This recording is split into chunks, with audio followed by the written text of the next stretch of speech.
দেতা কোৱা শিৱৰটো বহুত নাম আছে বহুত নাম আছে শিৱৰ নামবোৰৰ অকমান মিনিংবোৰ কৈ দিয়াচোন শুনা প্ৰথম কথাটোৱে হ'ল শিৱ শিৱ শব্দটোৰ অৰ্থ কি শিৱ মানে হ'ল ধুনীয়া সেইকাৰণে কয় সত্যম শিৱম সুন্দৰম বুলি শিৱ ভগৱানৰ আটাইতকৈ প্ৰিয় দেৱতা গম পাইছেনে ভগৱানে তেওঁক আটাইতকৈ বেছি ভাল পায় শিৱৰ আন এটা নাম হ'ল আশুতোষ আশু মানে সোনকালে গম পাইছেনে তেওঁ খুব সোনকালে সন্তুষ্ট হয় শিৱৰ এটা বেলেগ কথা মই কৈ দিওঁ শুনা শিৱক ভগৱানে ইমান ধুনীয়াকৈ সৃষ্টি কৰিলে ইমান সুন্দৰ শিৱ ভক্তসকলে ভগৱানলৈ নাচায় বিষ্ণুলৈ নাচায় শিৱলৈ চাই থাকে গতিকে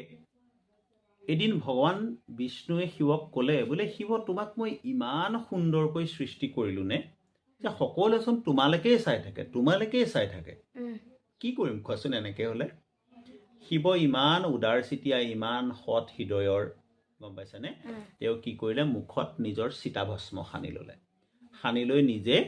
অলপমান দেখিবলৈ বেয়া হৈ ল'লে যাতে ভগৱানক সকলোৱে প্ৰাৰ্থনা কৰে বা ভগৱানকে সুন্দৰ দেখে গম পাইছা শিৱৰ এটা নাম হ'ল আশুতোষ আশু মানে সোনকালে সেইকাৰণে আমাৰ বেমাৰ আজাৰ হ'লে আশু আৰোগ্য কামনা কৰা বুলি কোৱা হয় শিৱক আশুতোষ বুলি এইকাৰণেই কোৱা হয় কাৰণ তেওঁ খুব সোনকালে সন্তুষ্ট হয় ভক্তই মাতেহে শিৱ আহি মুখৰ আগত হাজিৰ হয় সেইকাৰণে শিৱ আটাইতকৈ জনপ্ৰিয় দেৱতা শিৱ ভক্তৰ সংখ্যাই বেছি ধৰ্মীয় কথাটোলৈ মই নাযাওঁ কাক ভকতি কৰিব লাগে কিন্তু শিৱৰ ভক্তৰ সংখ্যাটো আটাইতকৈ বেছি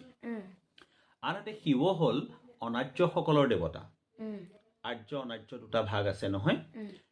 অনাৰ্যসকলে শিৱক ইমান ভাল পায় এনেকুৱা ব্যাপক ধৰণেৰে শিৱৰ ওপৰত প্ৰচাৰ কৰিলে শিৱৰ পূজা কৰিবলৈ ল'লে শিৱক ইমানেই ভাল পায় লাহে লাহে আৰ্যসকলৰ মাজলৈও শিৱ পূজাটো বাগৰি আহিল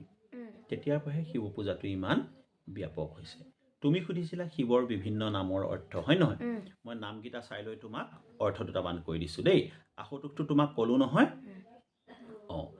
তেওঁক মহাদেৱ বুলি কয় মহাদেৱ বুলি কিয় নক'ব ভগৱানৰ আটাইতকৈ প্ৰিয় দেৱতাসকলৰ ভিতৰত আটাইতকৈ মহান গম পাইছেনে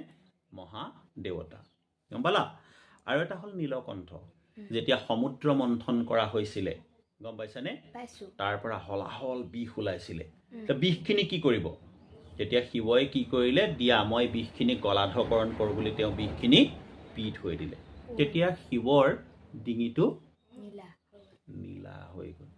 গম পাইছেনে নীলকণ্ঠ বুলি কোৱা হয় সেইকাৰণে আৰু বহুত নাম আছে তোমাৰ এটা আছে ভোলানাথ মানে কি মানুহে যে কয় ভোলে ভালা বুলি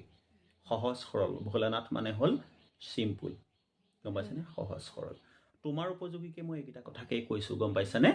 তুমি বুজি ল'বা আৰু আমাৰ দৰ্শকসকলে অতিৰিক্ত তথ্যৰ বাবে নিজাকৈ অধ্যয়ন কৰিব পাৰে বা আপোনালোকে অলপমান গুগলতো চাব পাৰে thank you very much please keep